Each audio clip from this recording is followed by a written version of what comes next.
Saya pernah didebat sama salah satu kelompok ormas tertentu. Pak Baha, apa alasannya orang NU kalau megang istrinya itu kok batal gitu? Wong istrinya digauli saja boleh, masa megang itu batal gitu. Terus saya jawab, kamu tahu definisi mahram? Enggak tahu ya. Mahram itu orang yang haram dinikah. Yang haram dinikah itu ya ibu, anak, bule, ponaan. Yang haram dinikah itu namanya mahram. Justru istri itu namanya. Assalamualaikum warahmatullahi wabarakatuh. Bismillahirrahmanirrahim. Tabarakalladzi nazzalal furqana ala 'abdihi liyakuna lil 'alamin nadhira. Allahumma shalli wa sallim ala sayyidina Maulana Muhammadin wa ala alihi wa sahbihi asma'in, amma ba'du. Qudwatunal jami' fi'lan wa qawlan wa hala. Syekhuna al-faqih al-mufassir Haji Maimun Zubair, Syekhuna Ki Haji Abdul Wahab, Syekhuna Ki Haji Muhammad Najih, dan semua ahlu baiti syekhina yang kita hormati, teman-teman Anwar yang kami cintai. Sebelumnya saya mohon maaf karena saya harus di atas, padahal kita ini fi tabqatin wahidah, sama-sama tahta syekhin wahid, tahta murabbin wahid, yaitu Syekhina Ki Haji Maimun Zubair. Dari sisi itu saya minta maaf. Dari sisi yang lain jenengan harus minta maaf saya karena ini bully saya ini.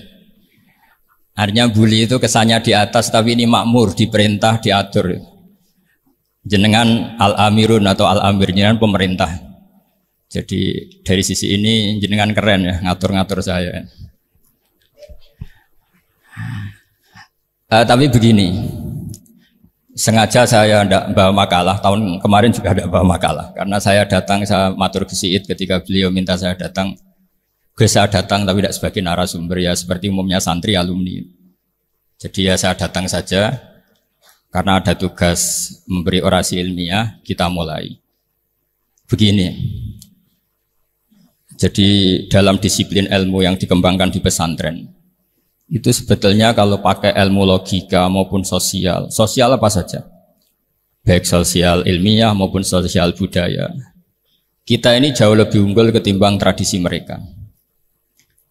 Misalnya begini, dulu di era Umar bin Abdul Aziz ada yang memberi gelar Khamisul Khulafa. Ini yang dikutip Mizan Kubro Imam Sa'roni. Beliau ngendikan begini, idza ra'aitum jama'atan yatanajawna sirran fi ma bainahum fi amri dinihim, itu fasyhadu anna dzalika dhalalun wa bid'atun. Jika kamu melihat satu komunitas tertentu yang bisik-bisik agama tapi di grupnya mereka sendiri tanpa melibatkan kelompok lain yang mungkin a'lama minhum, lebih alim, maka itu sesat, dhalalun wa bid'atun. Sehingga dulu itu sudah ada tradisi konsensus ilmiah. Konsensus ilmiah ini diputuskan oleh konsensus yang min ahlil ilmi. Sehingga orang yang tidak ngalim itu ya konangan. Kalau sekarang nggak pati konangan, tahu-tahu ada orang nggak jelas juntrungannya punya majelis tafsir, yang bisa saja cindil tikus itu halal. Hanya karena berdasar dalil, misalnya kula ajitu fima uhiya ilayya muharraman ala ta'imi yat'amuhu illa yakuna apa maitatan aw damam masfuhan aw lahma apa khinzir, sehingga dianggap yang halal itu banyak, yang haram hanya 3. Saya pernah ketemu di antara mereka, tanya, apa betul Gus Bapak menurut Islam begitu? Terus saya baca di antara ciri Nabi itu yang ada di kitab Taurat dan Injil itu wa yuharrimu alaihimul khobais. Jadi kadang mawadiul halal wal haram itu tidak disebut di halal haram, tapi disebut di sifatun Nabi. Sifatnya Nabi adalah wa yadau anhum israhum wal aghlal allati kanat alaihim. Di antara sekian sifat itu wa yuharrimu alaihimul khobais, dan Nabi mengharamkan sesuatu yang menjijikkan. Nah kira-kira itu cindil tikus itu kalau sampean dakok di ruang tamu jijikkan enggak? Ya jijik, ya sudah haram saja kata saya. Akhirnya sebagian mereka ya tobat, mau ngaji sama ahlinya. Dulu ketika Imam Malik ngarak Muwatta, itu beliau ngendikan. Dan ngendikan itu saya hafalkan. Ini ada di kitab Al-Manhalul Latif, juga dikutip Gus Najih dalam kitabnya At-Tajridul Musaffa. Aradtu kitabi hadza ala sab'ina faqihan min fuqaha il-Madinah. Fakulluhum wa ta'ani fasammaituhu al-Muwatta. Kitab ini sudah saya tasihkan ke 70 ahli fikih di Madinah. Kemudian semuanya setuju. Fakulluhum wa ta'ani. Semuanya sepakat.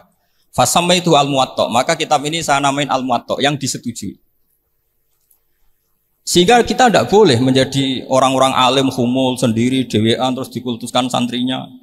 Serambutnya gondrong, terus muridnya jari dulang Nabi Khidir. Sekambine kok kali Jogo itu. Terus terkenal wali itu. Ini kalau kita begitu bahaya, makanya saya senang model pendidikan Anwar. Ilmu itu dikonsensuskan. Siapa yang alim ditakrib, di mu'in, ada debat, ada macam-macam. Sehingga yang terbaik, baik secara ilmu maupun perilaku dituakan. Ini penting, kalau ilmu tidak dikontrol itu repot. Saya berikan contoh betapa kita lebih kritis ketimbang tradisi di kampus. Saya pernah didebat sama salah satu kelompok ormas tertentu. Pak Baha, apa alasannya orang NU kalau megang istrinya itu kok batal gitu? Wong istrinya digauli saja boleh, masa megang itu batal gitu. Terus saya jawab, kamu tahu definisi mahram? Enggak tahu ya. Mahram itu orang yang haram dinikah. Yang haram dinikah itu ya ibu, anak, bule, ponaan. Yang haram dinikah itu namanya mahram. Justru istri itu namanya ajnabiyah orang lain. Makanya boleh nikah. Jadi statusnya istri itu orang lain ajnabi. Sehingga boleh dinikahi. Kalau mahram malah nggak boleh dinikahi. Mereka akhirnya sadar. Oh ternyata selama ini keliru. Membahasakan istri mahram itu keliru. Ya terus akhirnya dia jadi syafi'i. Syafi'i dadaan tadi. Pernah juga ada seorang kiai yang kepikiran mau mengharamkan atau menganggap ada fidah kalau orang haji itu rokok. Rasanya kalau kata pakar-pakar kuetar itu cengkeh itu wangi. Kalau cengkeh wangi berarti kalau haji rokok itu artinya pakai apa? Wangi. Itu hampir saja deal. Karena ya memang cengkeh itu wangi. Kemudian diingatkan sama kiai yang lain. Anda berani fatwa kalau orang Jumatan sunat ngerokok karena pakai pewangi? Wah iya ya, enggak jadi. Jadi ini pentingnya ilmu itu konsensus. Sehingga saya bicara di sini pede bukan karena saya merasa benar, enggak, kan nanti ada yang nasehatin. Kalau benar ya sampean dukung, kalau salah ya tinggalkan saja, biasa saja. Karena kalau sampean sama-sama tadi saya sudah bilang tahta topkotin wahidah, kita tahta syekhin wahid, tahta mursyid wahid. Saya pikir ilmu saya dan sampean ya unda-undi lah. Kita beda jauh kan dengan Gus Naji karena beliau alim bisa ngarang kitab banyak. Kalau saya jenengan kan ya sama-sama enggak jelas gitu ya sudah pokoknya santai-santai saja. Pokoknya rileks saja. Yang jelas saya datang ke sini itu mau cerita kebanggaan saya sebagai orang pesantren, produk pesantren kalau kata Gus Barak tadi. Di kampus itu saya berkali-kali ketemu dokter, profesor, dan mereka umumnya itu orang-orang yang galau, yang gelisah. Dan lucunya itu mereka memposisikan saya sebagai penasihat. Karena apa? Memang ilmu pesantren itu unik. Ilmu yang bisa menjawab problem apa saja. Mereka misalnya tanya begini, Pak Baha, saya ini orang kampung, yang bapak saya itu utun kan, utun itu lugu. Bisa menjadikan saya doktor, saya jadi dekan, saya jadi rektor. Tapi setelah di kota, dengan sekian ilmu yang saya pelajari dari Eropa, dari Amerika, sekedar anak saya tidak narkoba itu sudah susah. Kok ranking? Nggak dengar anak saya ditangkap BNN itu sudah seneng saya. Artinya apa? Dia sadar ternyata kearifan lokal yang dididik para kiai menjadikan anak-anaknya jadi profesor, jadi dokter. Tapi dengan ilmu kedoktorannya, orang menjadikan anaknya ranking itu susahnya bukan main. Karena nggak ada kearifan. Ilmu yang mereka anggap adalah dianggap ya, tentu tidak hakikat, eksak. Eksak saja sebetulnya tidak juga subjektivitas mereka. Misalnya begini, ini contoh sekian. Pernah saya lomba cepet-cepetan matematika. Kalau saya kan pernah dimintai konsultan sebagai badan Basnas Nasional. Mereka kalau ngitung ya zakat tijarah itu 2,5%. Mungkin zakat ziro'ah berapa? 10% atau 20%. Kangkang yang di sini tak pikir itu mesti bingung. Karena gaya porogabit itu mesti raiso. Dan mereka tak tantang, coba jenengan bikin porogabit, saya pakai matematika pesantren. Itu cepat saya. Karena matematika kita adalah matematika ummi. Ummi itu orang Arab. Ummiyin. Gak usah diterjemah apa, ya sudah ummiyin saja. Ummiyin itu keibu-ibuan lugu. Jadi kalau nggak bisa itu ya terlalu. Misalnya 2,5%. Kalau kita bilang kan rubul usyur. Ya sudah 1000 itu diusurkan dulu menjadi 10. Setelah 10 itu kan misalnya ya 1000 berarti usurnya 100. Ya kan? Setelah 100 cari rubuknya berapa? 25. Berarti setiap 1 juta 2,5% adalah 25. Mereka masih garap porogapit, saya sudah cepat 1000 usurnya 100, rubuknya 25. Namanya rubuul usur. Begitu juga misalnya kita punya aset 100, nisful usurnya 10, nisfunya berarti 5. Itu rasa porogapit cepat ketimbang sampean porogapit 2,5% kan suwi. Terus dia tanya, Pak matematikanya kok cepat? Dapat ilmu dari mana? Pernah kuliah di mana? Ya saya ngaji di Sarang sama Mbah Mun, terus saya ngaji beberapa ilmu. Nah, kelirunya rata-rata santri itu faro itu ya ora seneng. Nah, bulat. Nah ini cerita saja. Jadi kita bisa membuktikan ke khalayak ramai kalau kita tidak kalah. Khawarizm Al-Jabar terkenal di Barat, Avicenna atau Ibnu Sina itu ya dengan ilmu-ilmu umum. Dan mereka fasih sekali menerangkan ilmu medis, ilmu apa. Fasih sekali. Sehingga ketika sekarang teknologi katanya adanya di Barat, di Eropa, sebenarnya mereka itu kagum sama Islam. Karena mereka ngakui bahwa di antara ilmu itu dari Islam, zaman Khawarizm, zaman Al-Jabar, zaman Avicenna, zaman Ibnu Rus dan sebagainya. Saya beri sekian contoh dan ini saya bilang tanyakan ke orang kafir yang paling inat, paling lacip di dunia. Tanyakan ayat ini, pasti artinya seperti ini. Yaitu ketika ada fenomena likuifaksi, tentu kalau di Jogja kan ada grup ilmiah. Mereka tanya saya, Pak Bahak, apa ada teori manusia itu ditenggelamkan di bumi? Yang teori, bukan kasus, bukan peristiwa sejarah. Kalau peristiwa sejarah kan ada korun. Saya ditanya gitu terus saya jawab, Aamin tuman fis sama ayakhsifa bikumul ardo fa idza hiya tamur. Apa kamu merasa aman di dunia sementara pengendali langit, man fis sama itu pengendali langit.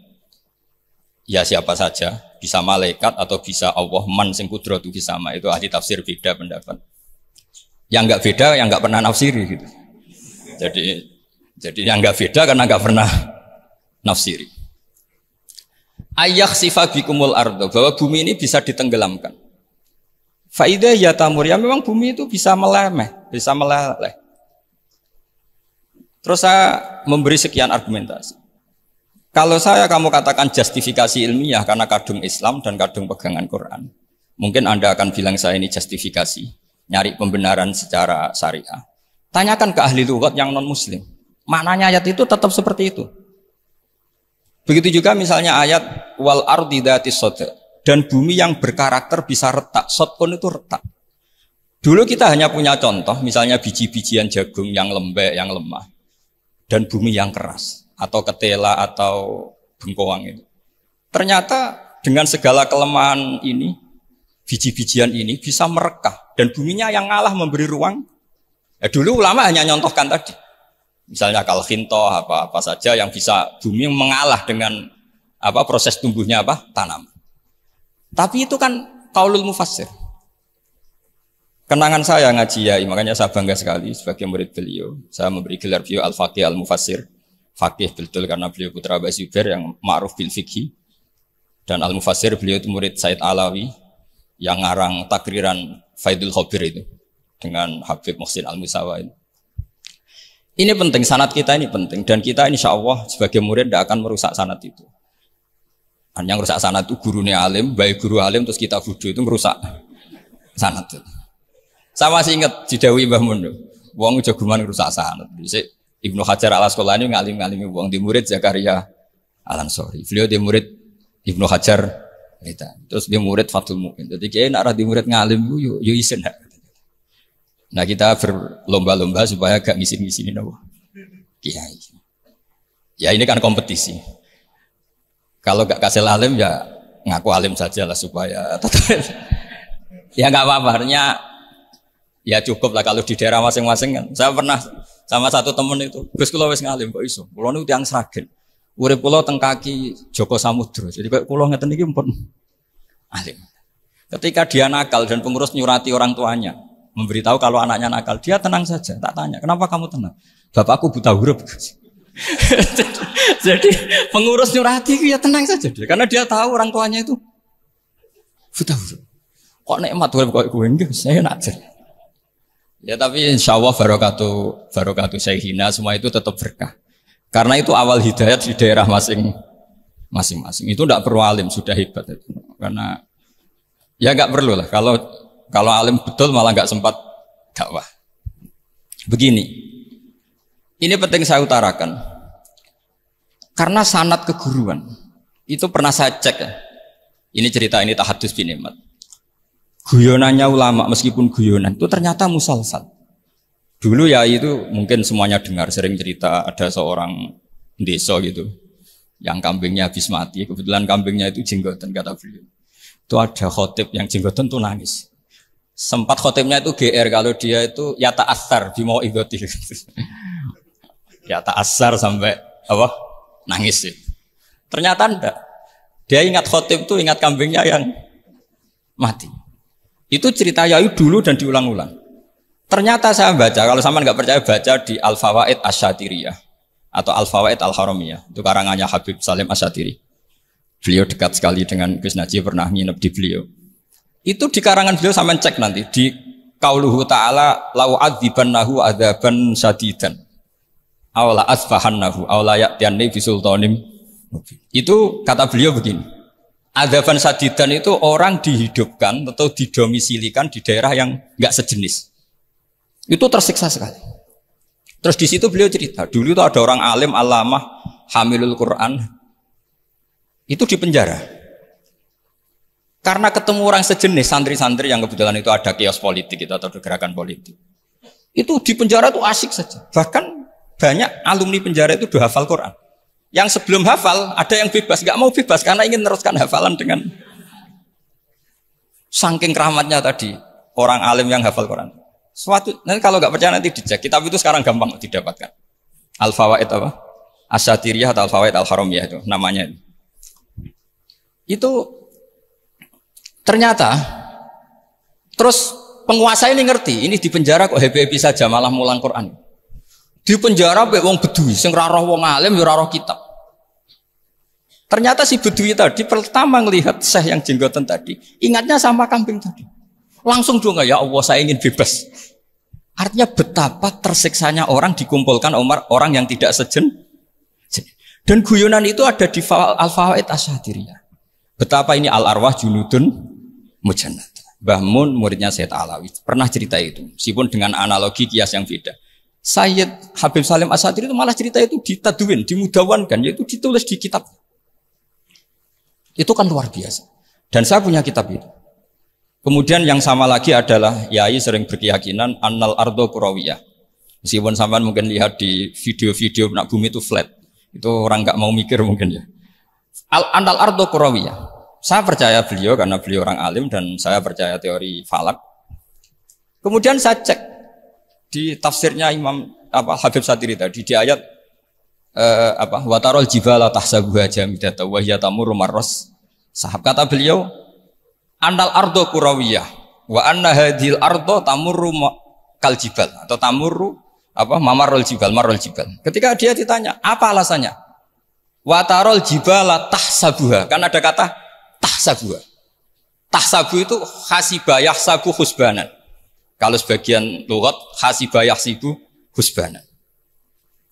Nah, itu sekarang kata beliau, itu sekarang. Kenapa itu sekarang? Idlah husbana hunaka. Kan ada mufassir yang mengatakan tamur rumah sahab itu nunggu di akhirat. Watarol jibala tahsabuha jamidata wahya tamur rumah sahab itu nunggu nanti di akhirat. Tapi kata Habib Salim Asyatiri tidak di dunia. Idlah husbana hunalika itu akhirat maksudnya. Di akhirat husban itu artinya kan nyongko, ngiro. Di akhirat semuanya itu ilmul yakin, ainul yakin. Jadi kalau tahsabuha pasti di dunia karena adanya husban dugaan hanya ada di dunia. Lagi-lagi muwafaqah bainahu wa baina Habib Salim Asyatiri. Dan di situ detail sekali. Cara beliau nulis tafsir, pengalaman ngaji sama Sayyid Alawi, tanggalnya. Begitu juga saya dulu ngaji sama Yai banyak sekali, di antaranya yang saya syukur sekali yaitu tadi Ulumul Quran. Dulu di MGS yang ngajar Faidul Khobir beliau sendiri. Dan kita syukur sekali. Jadi ini pengalaman-pengalaman kita sebagai murid, sebagai penerus. Terus ketiga begini, ciri khas samahah atau samahan. Ini saya meskipun tidak bawa makalah, saya ini baca sekian takbir. Kenapa guru-guru kita di Indonesia itu menghindari tema-tema ekstrim atau tema-tema keras?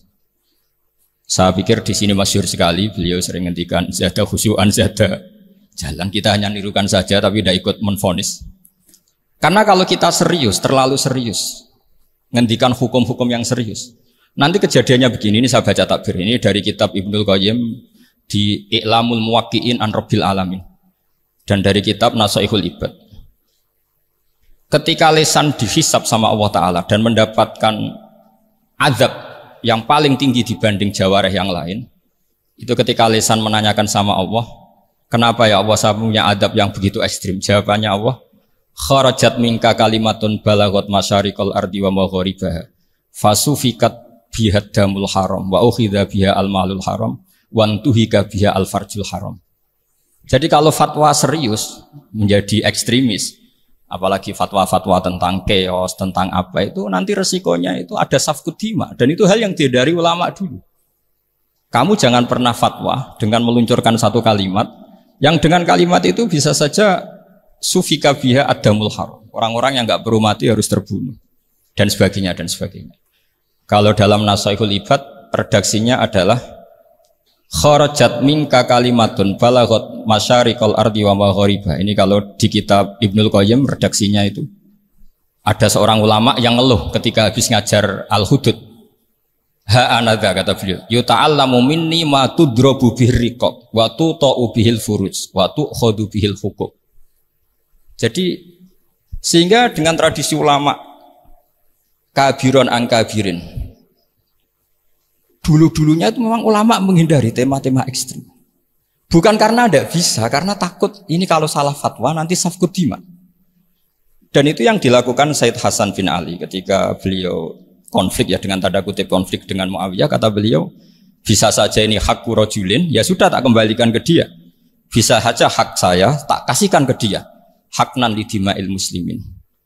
Tapi karena hukum itu adalah hukum yang sifatnya ijtihadiyah, beliau tetap menutup dengan makalah wa in adri la'allahu fitnatul lakum wa mata'un ilafin. Saya tidak tahu ini kayak apa, jangan-jangan ini hanya fitnah.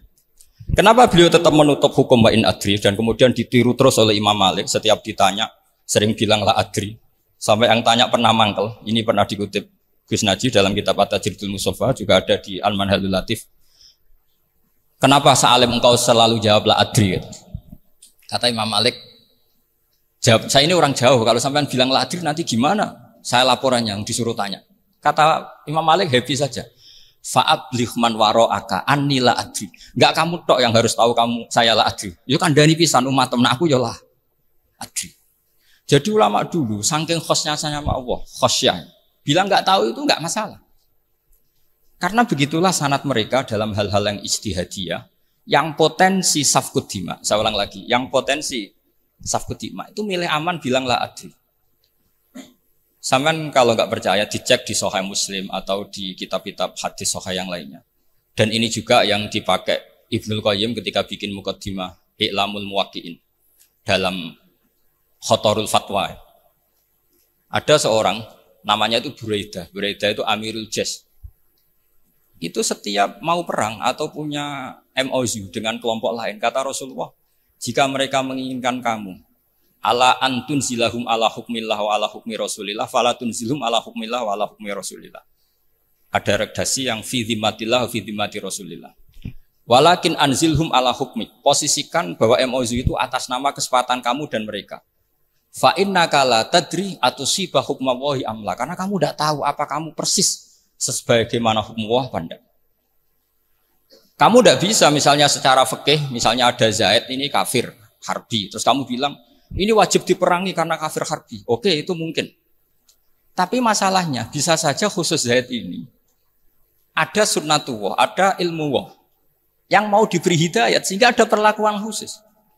Sampai lihat dalam Asra Badrin, itu yang ketangkap di Asra Badrin itu kan semuanya kafir harbi. Ini alhamdulillah ini beliau rawuh.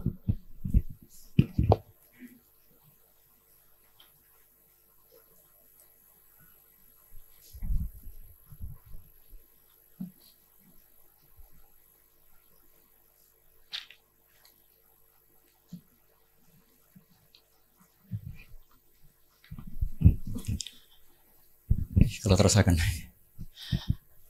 Itu di Asra Badrin itu kan semua yang ketangkep itu adalah orang-orang yang dulu kafir harbi. Termasuk mimpinihim ada Said Abbas.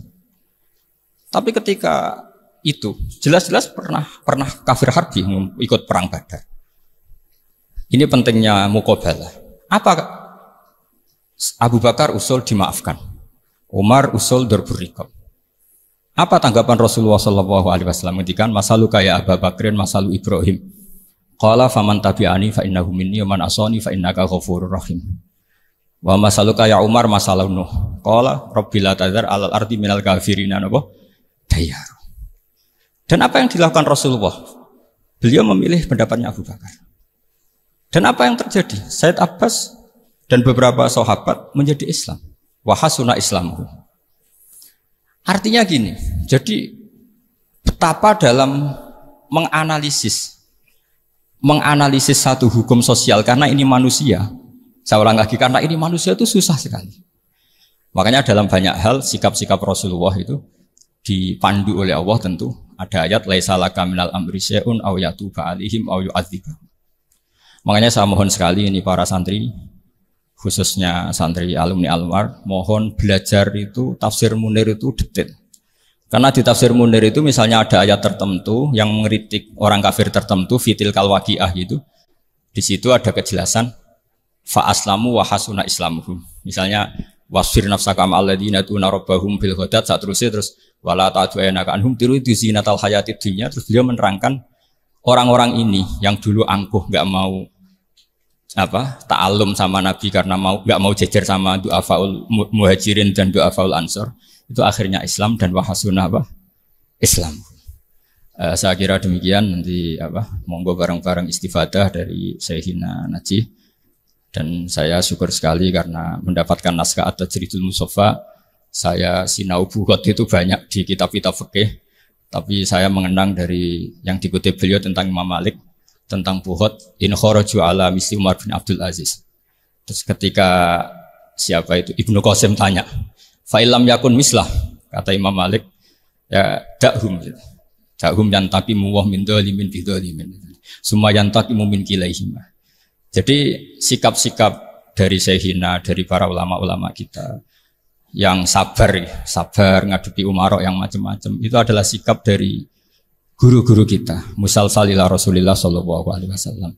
Ini penting saya utarakan karena jangan sampai kritis kita sampai menjadikan bangsa ini keos. Kalau keos nanti safkut dima, tentu itu yang enggak diinginkan Sayyid Hasan bin Ali, dan beliau dapat gelar dari Rasulullah, inna ibni hadza la sayyidun wa la Allah yuslihu bi baina fi'atin azimatan. Saya kira demikian, dan bareng-bareng monggo istifadah dari Syekhina Najih.